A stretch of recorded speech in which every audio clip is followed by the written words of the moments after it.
Hello. In the previous video, we discussed the two important causes of the American War of Independence.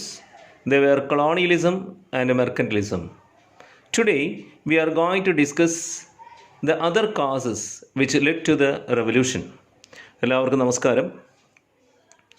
American വിപ്ലവവുമായി ബന്ധപ്പെട്ട രണ്ട് പ്രധാനപ്പെട്ട കാരണങ്ങൾ നാം ചർച്ച ചെയ്തു. എല്ലാവരുടെയും അഭ്യർത്ഥന, ഒരു പൊതു അഭ്യർത്ഥന സ്വീകരിച്ചുകൊണ്ട് ഇത്തവണ ചില കാര്യങ്ങൾ മലയാളത്തിലും വിശദമാക്കുന്നുണ്ട്. അതുകൊണ്ട് ഈ വീഡിയോ നിങ്ങൾക്ക് കൂടുതൽ പ്രയോജനപ്രദമാകുമെന്ന് പ്രതീക്ഷിക്കുന്നു. ക്ലാസ് ഇഷ്ടപ്പെട്ടെങ്കിൽ ലൈക്ക് ചെയ്യുക, ഷെയർ ചെയ്യുക, സബ്സ്ക്രൈബ് ചെയ്യുക. വലതുവശത്തുള്ള ബെൽ ബട്ടൺ അമർത്തി നിങ്ങൾക്ക് പുതിയ വീഡിയോകൾ വരുന്നുണ്ട് എന്ന കാര്യം ഉറപ്പാക്കുക.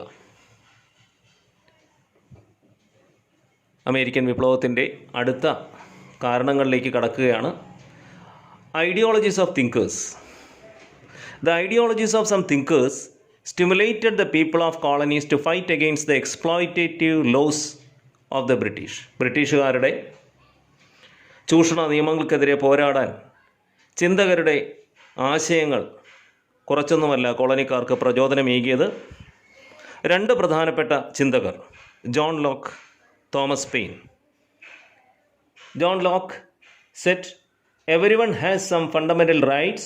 No government has the right to suspend them." മൗലിക അവകാശങ്ങളുണ്ട് മനുഷ്യന്, അതിനെ ഹനിക്കാൻ ഒരു ഗവൺമെൻറ്റിനും അവകാശമില്ല എന്ന് ജോൺ ലോക്ക് ശക്തമായി പറഞ്ഞപ്പോൾ ഏതെങ്കിലും ഒരു വിദേശ ശക്തിക്ക്, ഇവിടെ ഇംഗ്ലണ്ടിനെയാണ് വിദേശ ശക്തിയായി അദ്ദേഹം പറയുന്നത്, ഈ വൻകര എന്ന് പറയുമ്പോൾ വടക്കേ അമേരിക്ക ദീർഘകാലം കീഴടക്കി കഴിയണമെന്ന യുക്തിക്ക് നിരക്കുന്നതല്ല എന്ന് Thomas പെയിനും. There is something absurd in supporting a continent be perpetually governed by a foreign power. That is, Thomas Paine said that this is our own place and no foreign power has role.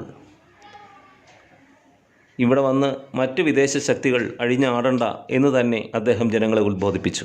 അങ്ങനെ John ലോക്കിൻ്റെയും Thomas പെയിൻ്റെയും ശക്തമായ നയങ്ങളും അവരുടെ പ്രചോദന ആശയങ്ങളുമാണ് ജനങ്ങളെ വിപ്ലവത്തിലേക്ക് കൊണ്ടുപോയത്.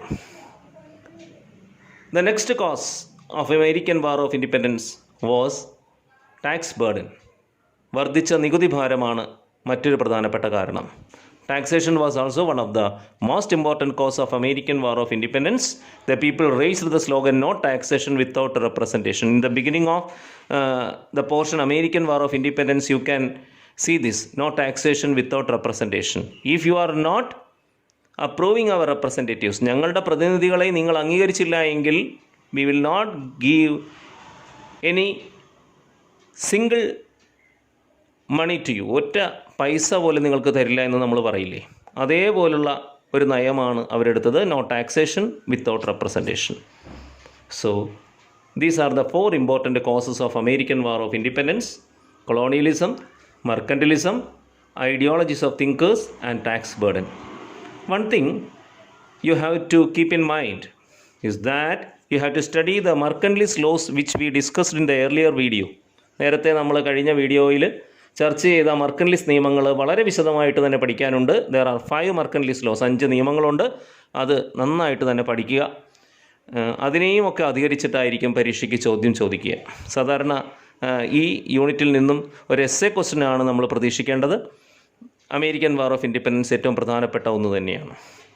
Now we are going to know about some important incidents connected with the revolution. American സ്വാതന്ത്ര്യ സമരവുമായി ബന്ധപ്പെട്ട വളരെ പ്രധാനപ്പെട്ട ചില സംഭവങ്ങളെ നാം ഇനി അറിയുവാൻ ശ്രമിക്കുന്നു. ഒന്നാമത്തേത് ദ ഫസ്റ്റ് കോണ്ടിനെൻ്റൽ കോൺഗ്രസ്, ഫിലാഡൽഫിയയിലെ ഒന്നാം continental Congress. The delegates of all colonies met at Philadelphia in 1774 to protest against the policies and rules imposed by England. It is known as First Continental Congress. കോളനികളുടെ പ്രതിനിധികളാണ് സമ്മേളിച്ചത്. 1774 ഫിലാഡൽഫിയയിൽ സമ്മേളിച്ചു. ഇത് ഒന്നാം കോണ്ടിനെൻ്റൽ കോൺഗ്രസ് എന്നറിയപ്പെടുന്നു. As A result of this continental Congress, the people demanded the revocation of regulations enforced on industry and commerce. എല്ലാവിധത്തിലുള്ള നിയന്ത്രണങ്ങളും വ്യവസായങ്ങളും വ്യാപാരത്തിലും ഒക്കെ കർക്കശമായ നിയന്ത്രണങ്ങളുണ്ടായിരുന്നു. ഈ നിയന്ത്രണങ്ങളെല്ലാം നീക്കണമെന്ന് അവർ demand ചെയ്തു. മറ്റൊന്ന്, not to impose tax without the approval of the people. ജനങ്ങളുടെ അംഗീകാരമില്ലാതെ ഒരു നികുതിയും ചുമത്തരുതെന്നും അവരാവശ്യപ്പെട്ടു. അവർ ഈ കാര്യങ്ങൾ പറഞ്ഞുകൊണ്ട് രാജാവിന് ഒരു നിവേദനം നൽകുകയാണ് ഉണ്ടായത്. എന്നാൽ രാജാവ് അടിച്ചമർത്തൽ നയമാണ് സ്വീകരിച്ചത്.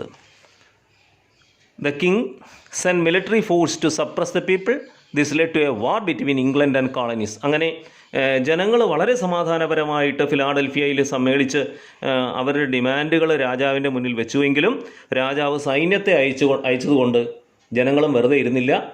തുറന്ന പോരാട്ടത്തിലേക്ക് കാര്യങ്ങൾ പോയി.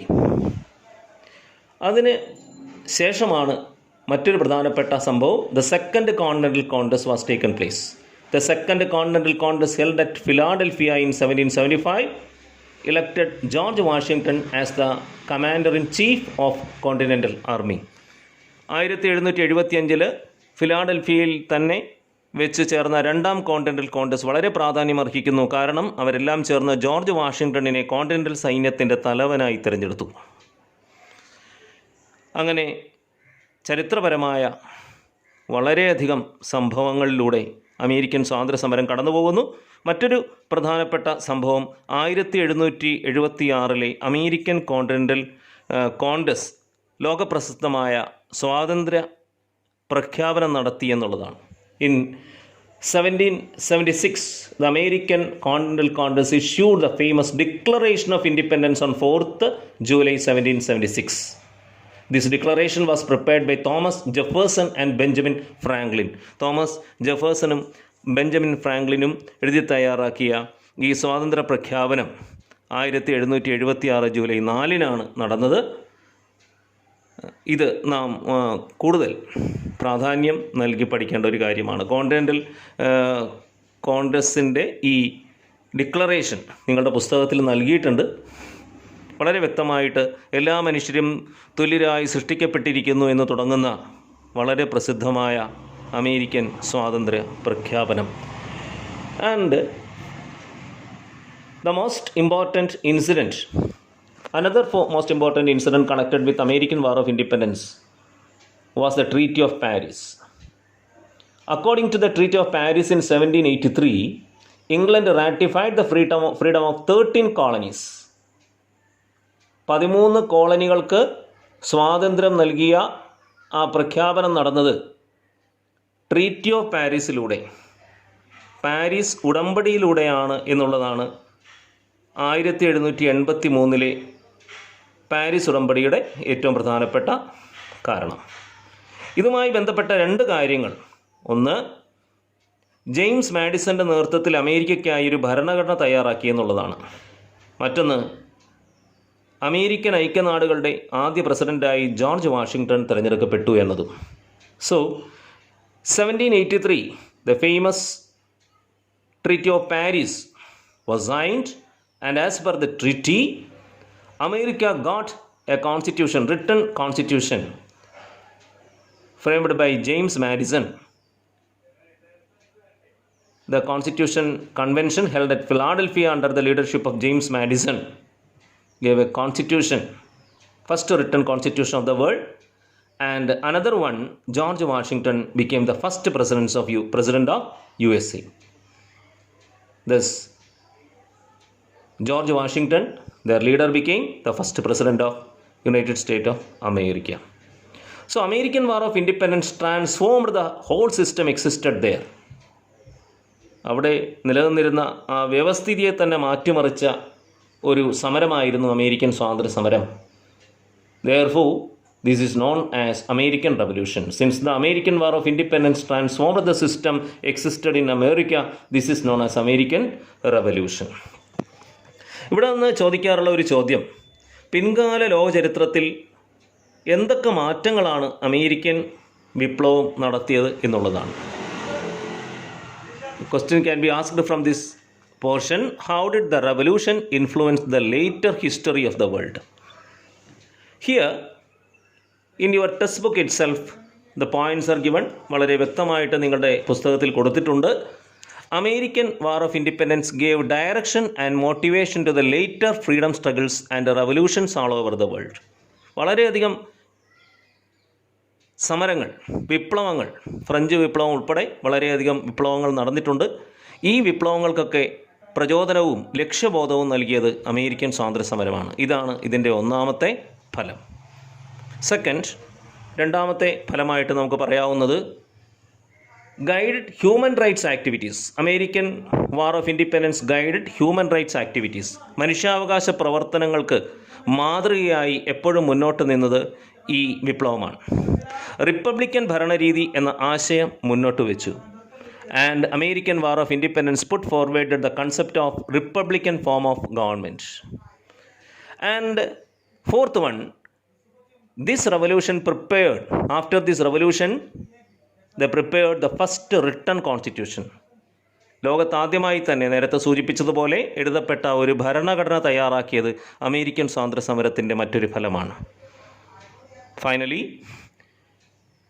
this revolution contributed to the concept of federal system that ensured the freedom and authority of states in the union. So federal system of government we can see in our own nation also.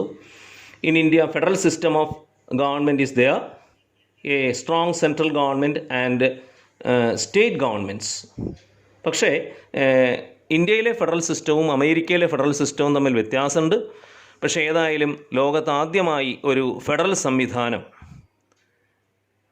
മുന്നോട്ട് വെച്ചത് American വിപ്ലവത്തിന് ശേഷമാണ്. So I think you have got a clear-cut picture about American Revolution or American War of Independence. Next, we shall go through another important revolution. It is French Revolution. American വിപ്ലവത്തെക്കുറിച്ചുള്ളൊരു ധാരണ നിങ്ങൾക്ക് ലഭിച്ചു എന്ന് കരുതുന്നു. French revolution, ഫ്രാൻസിലെ മഹത്തായ വിപ്ലവത്തെക്കുറിച്ച് നമുക്കിനി മറ്റൊരു വീഡിയോയിൽ കാണാം. എന്നെ ശ്രവിച്ച നിങ്ങൾക്കെല്ലാവർക്കും നമസ്കാരം, നന്ദി. ഇനിയും 10ാം ക്ലാസ്സിലെ പരീക്ഷയ്ക്ക് എഴുതേണ്ട ടിപ്സും മറ്റു കാര്യങ്ങളും ഒക്കെയായി അടുത്ത വീഡിയോകളിൽ ഞാൻ വരാം. ഒരിക്കൽ കൂടി എല്ലാവർക്കും ആശംസകൾ നേരുന്നു. Thank you very much.